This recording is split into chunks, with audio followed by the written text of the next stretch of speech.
వాళ్ళను కూడా వచ్చి మన శివలింగంకి అభిషేకం చేయమని.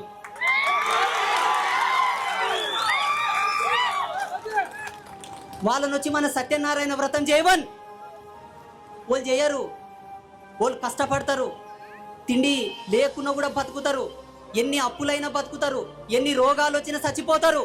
కానీ వేరే దేవుళ్ళతోనికి పోరు పోరు పోరు. మీరెందుకు పోతున్నారు? ఏం పోయిందని పోతున్నారు? ఏం తక్కబడిందని పోతున్నారు? ఒకటే బానిసత్వం, బానిసత్వం, చేతగానితనం, అజ్ఞానం. కానీ మేము చదివిన వేదాల ప్రకారంగా నష్టను బొట్టు పెట్టి నడుముకు మొలతాడు కట్టిన హిందువు అనేవానికి నిర్వచనం ఏముందో తెలుసా? విశ్వ విజ్ఞాన విజేత, విశ్వ విజ్ఞాన విజేత హిందూ అంటే అర్థం ఏంటంటే దేంట్లో కూడా మన రక్తం, మన జాతి, మన ధర్మం దేంట్లో కూడా మనం బానిసలం కాదు, దేంట్లో కూడా మనం బానిసలం కాదు.